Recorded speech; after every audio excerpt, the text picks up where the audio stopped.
Explicaremos el proceso completo de facturación electrónica en México, mejor conocido como CFDI, que significa Comprobante Fiscal Digital por Internet. Ese diagrama que ven aquí es nuestra guía. Hemos usado colores para hacerlo más claro. El verde representa el inicio y el fin del proceso. El azul son las acciones que realizamos como contribuyentes. El amarillo son las decisiones que debemos tomar en cada punto crítico. Y el rojo es para las verificaciones más importantes, aquellas que determinan si la factura será válida o no. Todo comienza en el óvalo verde, de inicio. Este punto se activa cuando ocurre una operación comercial. Realizamos una venta o prestamos un servicio. Puede ser la venta de una computadora, una asesoría fiscal, un servicio de reparación o cualquier actividad económica que genere un ingreso. Ese es el primer rectángulo azul, realizar venta o prestar servicio. De ahí avanzamos al primer rombo amarillo, que es una decisión. La pregunta es, ¿el cliente solicita factura? Aquí se abren dos caminos completamente distintos. El camino de la izquierda es para cuando el cliente dice que no. Ocurre cuando el cliente es un consumidor final que no necesita deducir impuestos o incluso simplemente no le interesa tener un comprobante fiscal. En este caso, emitimos un ticket o nota de venta sin validez fiscal. Es un comprobante interno que nos sirve para llevar el control de nuestras ventas, pero no tiene efectos ante el SAT. Una vez emitido, el proceso termina en el óvalo verde, que es de fin. Es rápido, sencillo y no implica mayor complejidad.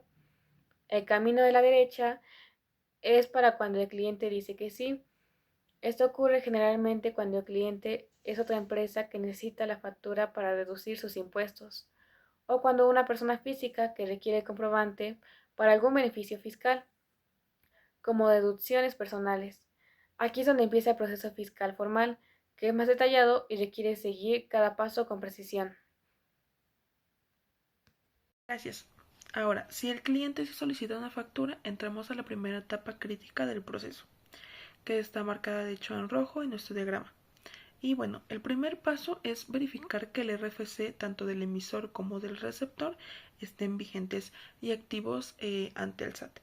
Y bueno, ¿por qué es tan importante este paso? Este paso es importante porque si el RFC del cliente está suspendido, cancelado o simplemente no existe en el padrón del SAT, ninguna factura que emitamos tendrá validez, ya que el SAT simplemente tal cual la va a rechazar.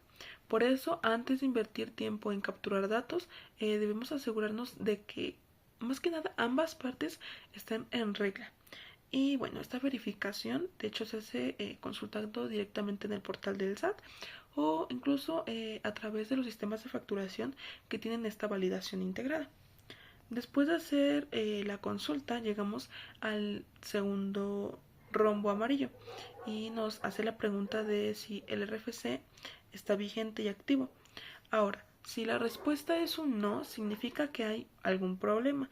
Puede ser que el RFC del cliente esté suspendido por no presentar declaraciones, puede estar cancelado porque ya no está dado de alta o simplemente puede tener algún error.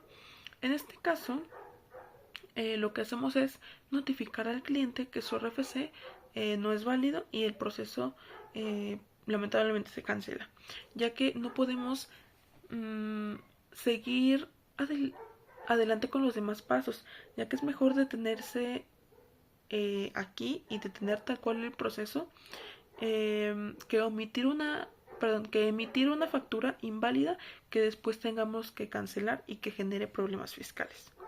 Ahora, si la respuesta es sí, en ambos RFC que tal cual estén correctos y activos, entonces ahora sí podemos ya continuar. Y el siguiente paso es la recopilación de datos fiscales y que estén totalmente completos. Y esto incluye el RFC que ya validamos, el nombre o la razón social, exactamente como aparece en su cédula de identificación fiscal, el domicilio fiscal y el régimen en el que está inscrito, que puede ser una persona física, persona moral, eh, régimen de incorporación y entre otras más. ¿Ok? Bueno, luego viene un paso que tal vez mucha gente desconoce, pero que sí es obligatorio, ya, y de hecho ya desde hace varios años, que bueno, es determinar el uso de CFDI. Y bueno, de hecho el SAT tiene un catálogo con claves que indican el propósito fiscal de la factura. Por ejemplo, puede ser para gastos en general, para honorarios médicos, para donativos, para arrendamiento, para intereses hipotecarios, para transporte y entre muchas opciones más. Y el cliente debe de indicarnos para qué va a usar la factura y nosotros debemos seleccionar la clave correcta. Ahora, si se elige mal, aunque la factura esté correctamente emitida, el cliente tal cual no podrá deducir eh, ese gasto en su declaración de impuestos. Por eso hay que preguntar con cuidado y asegurarse de que la selección sea la adecuada. Con los datos fiscales y el uso de CFDI ya definidos, ahora sí estamos listos para la siguiente etapa. Mi compañera Mar continuará con la captura de la transacción. Bueno, ahora hablaremos sobre la captura, validación, impuestos y generación de XML. Bueno, gracias. Una vez más, tenemos todos los datos del cliente y el uso del CFDI definido. El siguiente paso es acceder al sistema de facturación certificado. ¿Qué significa certificado? Es un sistema autorizado por el SAT para generar facturas electrónicas. Puede ser un software comercial como un Copilot o un Aspel. Puede ser la plataforma de un PAC, que es un proveedor autorizado de certificación. O puede ser el portal gratuito del SAT que pone a disposición de los contribuyentes, que se llaman Mis Cuentas. Dentro del sistema capturamos los datos de la transición comercial. Aquí es donde especificamos qué fue lo más vendido, qué servicio prestamos. Vamos a poner un ejemplo para que quede un poco más claro. Supongamos que vendemos 2 computadoras portátiles. Lo que vamos a capturar es el producto o el servicio. En ese caso pondríamos la laptop HP de 15 pulgadas. En la cantidad pondríamos 2. En el precio unitario sería de 12,000 pesos, en el subtotal 24,000 pesos. La descripción debe ser clara y específica porque el SAT puede revisar que coincida con la actividad del negocio. Después de capturar, llegamos al tercer rombo amarillo. La pregunta es, ¿datos correctos? Este es un paso de validación muy importante. Revisamos que no haya errores en la descripción, que los productos o en las cantidades o en los precios, en los datos del cliente o en el uso del CFDI que seleccionamos antes. Si la respuesta es no, significa que hay algún error. En caso de que regresamos al paso de la captura para corregir lo que está mal, es mucho detectar y corregir antes de timbar, porque después del timbrado, cancelar una factura es un proceso bastante complicado y puede generar sospechas ante el SAT si se hacen bastantes cancelaciones. Si la respuesta es sí, todo es correcto. Entonces, avanzamos al siguiente paso, que es aplicar los impuestos. El sistema calcula automáticamente los impuestos según el tipo de operación. En México el impuesto más común es el IVA, que en la mayoría de los casos es el 16%. En nuestro ejemplo es sobre el subtotal es de 24,000 pesos. El IVA sería de 3,840 pesos, dando un total de 27,840. También pueden aplicar retenciones en el de ISR, que por ejemplo cuando se trata de honorarios profesionales o arrendamiento, y puede aplicar en el IEPS y si se trata de productos como gasolina, alcohol o tabaco. Todo esto el sistema lo calcula automáticamente siempre y cuando hayamos capturado correctamente el tipo de producto o servicio. Con los impuestos calculamos y también generamos el archivo XML. Este archivo es el corazón del CFDI, que contiene toda la información de la factura, datos del emisor, datos del receptor, productos, cantidades, precios, impuestos, uso de CFDI y todos los campos del SAT requiere. Pero ojo, el XML no es un solo archivo bonito, fácil de leer, porque no es así. Es un archivo de datos en un lenguaje que solo las computadoras lo entienden. Y sin este archivo, el XML, aunque tengas el PDF muy bonito con logos y colores, legalmente la factura no existe. El XML es lo que realmente le importa al SAT. Bueno, en un momento más mi compañero les va a explicar lo que sigue después de generar el XML. Gracias. Una vez que tenemos el XML generado, no lo enviamos directamente al SAT. Primero que tiene que pasar por un intermediario autorizado que se llama PAC, que significa proveedor autorizado de certificación. ¿Qué es un PAC? Es una empresa privada certificada por el SAT que se encarga de recibir el XML, validar que esté correctamente estructurado, aplicar un sello digital, asignar un folio único y devolvernos el CFDI ya timbrado. En México existen varios PAC autorizados, como el FinCoc, Facturama o los que están integrados en softwares como Conpagi y Aspel. Para usar un PAC, generalmente hay que contratar un servicio y tener saldo para timbrar cada factura. Entonces, tomamos el XML que generamos y lo enviamos al PAC. Ahí llegamos al cuarto romo amarillo. La pregunta es, ¿timbrado exitoso? Si la respuesta es no, significa que el PAC rechazó el timbrado. Esto puede ocurrir por varias ocasiones. Alguna de esas es que algún dato esté incorrecto, por ejemplo, el RFC mal escrito o un uso del CFDI no válido. Puede ser que no tengamos saldo suficiente en nuestra cuenta del PAC. Puede ser que haya problemas de conexión con los servidores o incluso puede ser que el RFC del cliente que antes estaba vigente se haya suspendido por SAT. Justo en este momento, en cualquiera de estos casos, identificamos la causa del error. Corregimos lo que se haya que corregir y regresamos al paso de captura para intentarlo de nuevo. Si la respuesta es sí, el PAC ha timbrado exitosamente.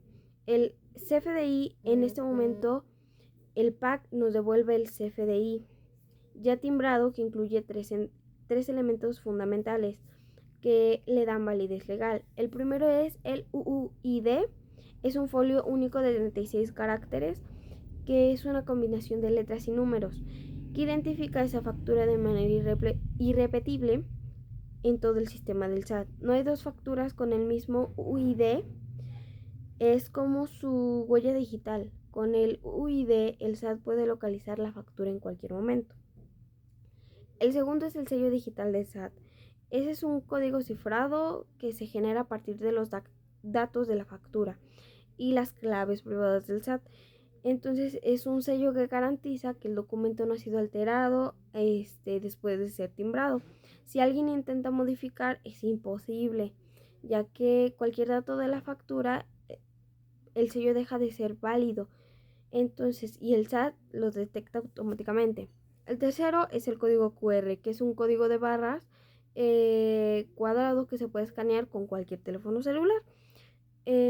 Al escanearlo te lleva directamente al portal del SAT y te demuestra que esta factura es auténtica, que fue timbrada en cierta fecha y cierta hora y que el UID válido, está válido. Esto es muy útil para que el cliente pueda verificar su factura en segundos.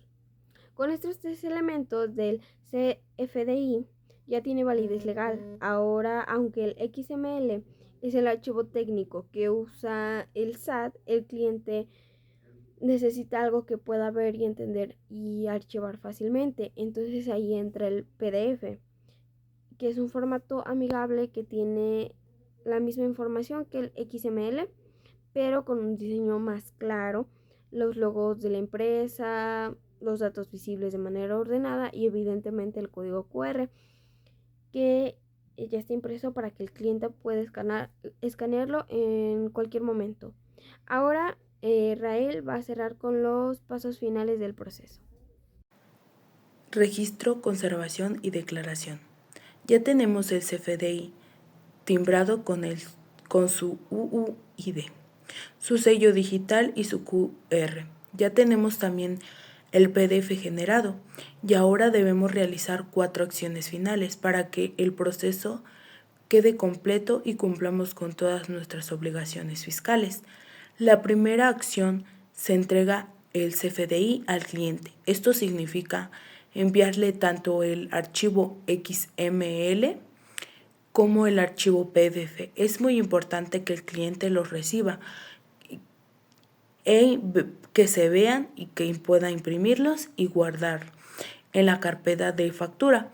El XML es la necesidad si alguna vez el SAT pide el comprobante de formato electrónico para una auditoría.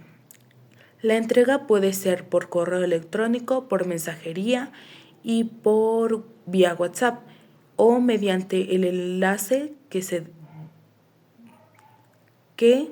pueda descargar desde el sistema de facturación. También es recomendable proporcionarle el código QR impreso o formato digital para que pueda verificar autenticidad en cualquier momento. La segunda acción es registrar la factura en nuestros libros contables, dependiendo del tipo de contribuyente que seamos o que se pueda hacer.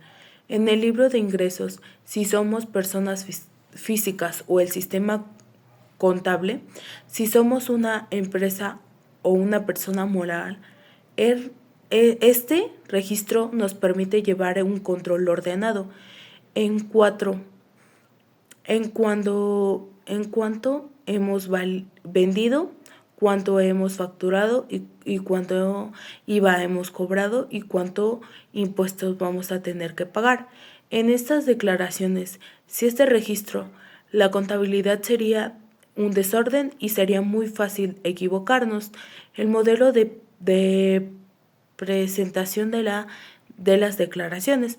La tercera acción es conservar una copia digital de la factura de un periodo mínimo de 5 años. Esta es una obligación establecida en el Código Fiscal de la Federación, porque 5 años pueden de 5 años, porque el SAT tiene la facultad de auditar a los contribuyentes hasta 5 años hacia atrás, contando desde la fecha de que se presente la declaración. Si es una auditoría, nos requieren un CFDI y no tenemos disponible, podemos enfrentar multas severas. Por eso es recomendable tener respaldos en discos duros externos, en la nube o en el sistema autorizado, donde se guarden automáticamente todos los CFDI emitidos y recibidos.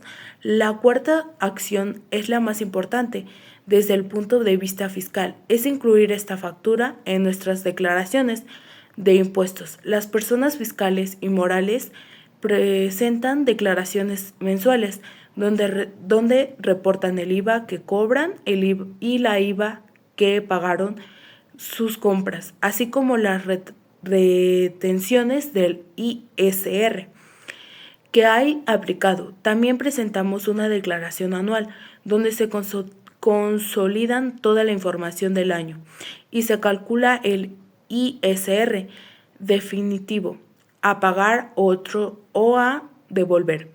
En estas declaraciones el SAT cruza automáticamente todos los CFDI emitidos y todos los que reciban para verificar que todos coincidan, que los impuestos se paguen correctamente. Si hay inconsistencias, el SAT puede notificar al contribuyente y exigir declaración.